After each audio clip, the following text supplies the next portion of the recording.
जो ॻाल्हायो हुनखे वठिजां पोइ ई वठो ओके फिर मूंखे वठो बिस्मिल्लाहिर्रहमानिर्रहीम अस्सलाम वालेकुम। जीअं त अॼु माइट रुस्तम जे बाबा साईं जे 23 साल साहब जे लाइ ख़ैरात जी दावत थी आहे जामशोरे में। सॼी सिंध खां ऑल राजपूत इंटरनेशनल एसोसिएशन जा उहिदेदार वर्कर मेंबर JW जा उहिदेदार आया आहिनि। उन्हनि जा इंतिहाई शुक्रगुज़ार आहियूं ऐं दुआ आहे रब करीम खां त अल्लाह पाक बाबा साईं जा दर्जात बुलंद करे, अम्मा साईं जा दर्जात बुलंद करे। इन सां गॾो गॾु जेके बि सिंध पाकिस्तान जा असांजे मिटनि माइटनि उन्हनि जा वालदेन वफ़ात करे विया आहिनि, उन्हनि जा दर्जात बुलंद करे। इन मौक़े ते अॼु हिकिड़ो हंगामी इजलास बि थियो आहे। हंगामी इजलास में इहो तय कयो वियो आहे त जीअं JW सरगर्म आहे, जेके ज़िला असांजा रहनि था अनक़रीब जल्दी उन्हनि ज़िलनि जी चूंड कई वेंदी ऐं ऑल राजपूत इंटरनेशनल एसोसिएशन जे असांजे चेयरमैन कायद चेयरमैन फलाकुद्दीन साहब जे ख़ासि हिदायतुनि ते असांजे सूबाई सदर रुस्तम अली जुनेजो साहब ऐं सेक्रेटरी जनरल राना मोहम्मद जमील जमशेद हिते मौजूदु आहिनि ऐं माइट रुस्तम जुनेजो कुझु ऐलान करणु चाहींदा ऐं अचो त पहिरीं असांजे मोहम्मद जमील जमशेद सां ॻाल्हि ॿोल कंदासीं त हू कहिड़ो ऐलान कनि था। उनखां पोइ माइट बरकत जा व्यूज़ वठंदासीं ऐं माइट रुस्तम खां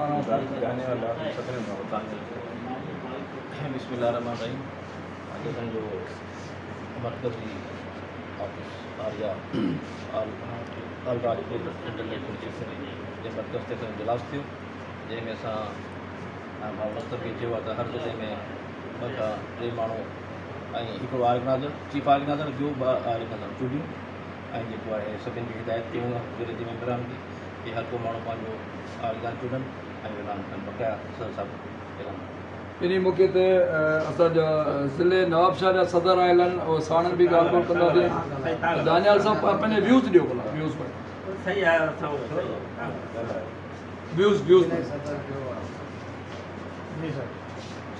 मां ज़िले सदर आरिया ज़िले नवाबशाह असां आयासीं हिते 40 में द्वारा साईं उन्हनि खे रुस्तम अली जुनेजो सदर साहिब जी वाली खे जन्नतुल फिरदौस में आला सारा मक़ाम था फ़रमाए ऐं उन खां पोइ असां वरी असांजी तनज़ीम जी पाण मीटिंग थी आहे ऐं असांजो इहो ई माना पाण डिस्कशन थी आहे त असां पंहिंजी तनज़ीम साज़ी वधाईंदासीं ऐं हुन ते वधि में वधि एक्टिव कंदासीं जो असांजे तमामु राजपूतनि खे तमामु तनज़ीम वारनि खे फ़ाइदो मिले।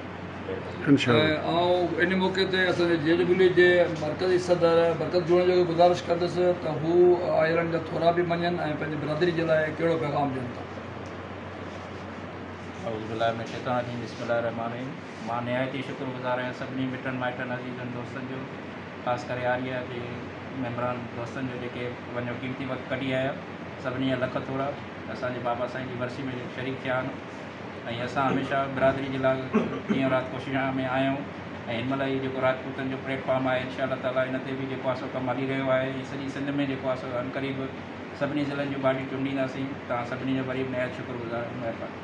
आखिर में मैं गुजारिश करूँगा सूबाई सदर आर्या रुस्तम अली जुनेजो राजपूत साहब जो कि आप सब का शुक्रिया भी अदा करेंगे, उसी के साथ साथ जो ऐलान करेंगे। मुझे उम्मीद है कि आर्या के प्लेटफार्म से हमारे कायद जो हैं फलाकुद्दीन साहब, उनकी हिदायत पे उन्होंने जो रुस्तम जुनेजो को आर्या का प्लेटफार्म दिया है, इससे सूबा सिंध का सदर हैं, तो उनकी ये ख्वाहिश है कि राजपूत बिरादरी एक प्लेटफार्म पे हो और सिंध में इंशाअल्लाह अनकरीब बड़े बड़े प्रोग्राम होंगे। और ये तंजीम साजी जो हो रही है उसी हवाले से मैं उसको गुजारिश करूँगा कि दावत खिताब कि वो अपने ख्यालात से हम सब को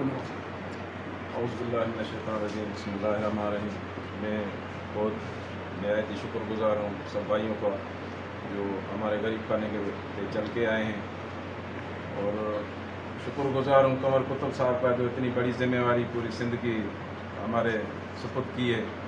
तो इंशाअल्लाह ताला हम यकीन दयानी कराते हैं जितने ज़िले कंप्लीट नहीं हैं वो मैं सब ज़िलों में आज ये ऐलान भी करता हूँ कि एक ऑर्गेनाइज़र और चीफ ऑर्गेनाइज़र और 2 ऑर्गेनाइज़र ये बहुत जल्द हम अनाउंस करेंगे।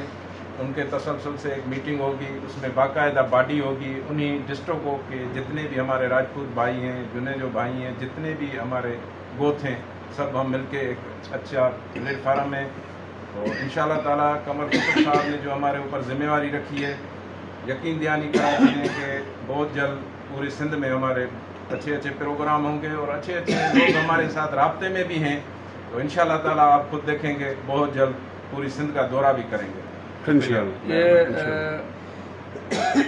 रुस्तम जुनेजो साहब सूबाई सदर ने यह ऐलान किया है कि हर ज़िले के लिए सिंध में 30 अजला हैं और हर ज़िले के लिए एक चीफ ऑर्गेनाइज़र और 2 ऑर्गेनाइज़र। हमें उनके जो है ना हम आर्या के ग्रुप पे जो है ना वो उनका शेड्यूल अभी रखते हैं, इनकी वीडियो पैगाम आप भाइयों से ये गुजारिश है तमाम राजपूत भाइयों को अपने फेसबुक, अपने व्हाट्सअप, अपने पेज पर शेयर करें और जो भी बरदरी का दर्द रखते हैं, इंटरेस्ट रखते हैं, वो 1, 2, 3 जैसे कि एक चीफ ऑर्गेनाइज़र है, 2 ऑर्गेनाइज़र हैं, उनके नाम हमें अरसला करें ताकि हम उनको नोटिफाई करेंगे। सूबाई सदर और सेक्रेटरी जनरल साहब उनको नोटिफाई करेंगे।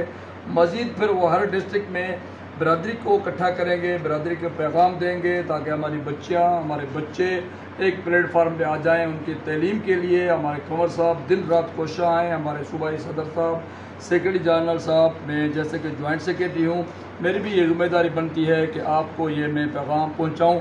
आपसे ये गुजारिश है कि एक हफ़्ते के अंदर हमें ये नाम अरसलान करें ताकि हम उनको नोटिफाई करें। मज़ीद फिर वो उनकी ये जिम्मेदारी होगी, हर डिस्ट्रिक्ट में हम बहुत बड़ा प्रोग्राम रखेंगे जिसमें डिस्ट्रिक्ट की तंजीम साजी की जाएगी। मैं एक छोटा सा अर्ज करूँगा, एक बात रह गया हूँ, तो हम इधर हॉस्टल भी राजपूत भाइयों के लिए फ्री ऑफ कास्ट का ऐलान करते हैं इंशाअल्लाह ताला। इसी महीने में उसका इफ्तिताह भी होगा, सब दोस्त मिलके उसका इफ्तिताह भी करेंगे। तो जितने भी हमारे राजपूत गरीब भाई हैं जो अफोर्ड नहीं कर सकते हैं उनके लिए ये फ्री में इधर रहाइश होगी, क्योंकि हमारे इस ज़िले जामशोरे में 5 यूनिवर्सिटियाँ हैं।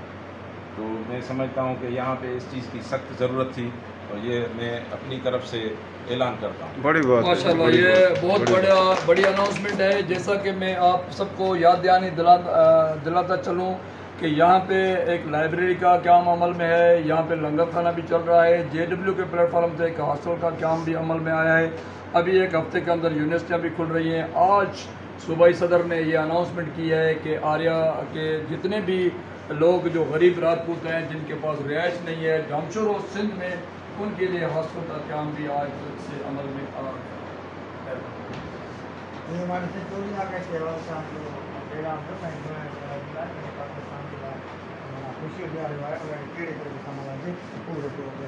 और ये मैं सब राजपूत बिरादरी जितने भी भाई हैं हमारे, उनको ये मैं पैगाम देना चाहता हूँ। हमारी 14 अगस्त जश्न आज़ादी अनकरीब है, तो सब भाइयों को पैगाम दे, जहाँ जहाँ भी जिस भी चाहे गोठ में रहते हैं, गांव में रहते हैं, तहसील में रहते हैं, डिस्ट्रिक्ट में, वो भरपूर तरीके से 14 अगस्त को मनाएं, क्योंकि हम पाकिस्तानी हैं, हम पाकिस्तानी होके रहेंगे। हमारी पाक फौज जिंदाबाद, पाकिस्तान जिंदाबाद, पाकिस्तान जिंदाबाद, पाक आर्मी जिंदाबाद, राजपूत जिंदाबाद, पाकिस्तान जिंदाबाद, कमर कुतुबुद्दीन जिंदाबाद, आर्या राजपूत जिंदाबाद।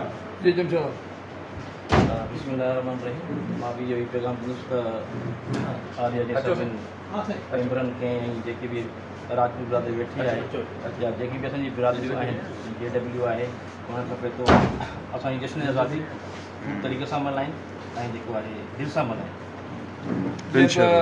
अॼु 3 अगस्त आहे ऐं अगस्त जो महीनो जेको आहे पाकिस्तान जी आज़ादी जो महीनो आहे। असां JW प्लेटफॉर्म तां सॼे सिंध बल्कि पाकिस्तान जे सभिनी माण्हुनि खे जश्न आज़ादी मुबारक चऊं था ऐं सभिनी खे इहा गुज़ारिश कंदासीं त घर घर ते झंडो लहराइनि ऐं पंहिंजे जेका ॿारड़ा आहिनि, जेके नंढड़ियूं नियाणियूं आहिनि, जेके स्कूल में पढ़नि थियूं, उन्हनि खे ॿुधाइनि त असांजा जेके वॾड़ा हुया, जिन वॾियुनि जदोजहदुनि खां पोइ असांजो मुल्क पाकिस्तान आज़ादु करायो आहे ऐं 14 अगस्त धाम धूम सां मल्हाई वञे। बल्कि इन सां गॾोगॾु इहा बि गुज़ारिश कंदासीं त घर में जेका सेलिब्रेशन थियणु खपे, नंढनि ॿारनि खे मिठाई विराई वञे, केक कटिया वञनि। 14 अगस्त जे हवाले सां धाम धूम सां असांजे पाकिस्तान जे आज़ादी जो ॾींहुं मल्हायो इंशाअल्लाह। पाकिस्तान जिंदाबाद, पाकिस्तान जिंदाबाद, पाकिस्तान जिंदाबाद।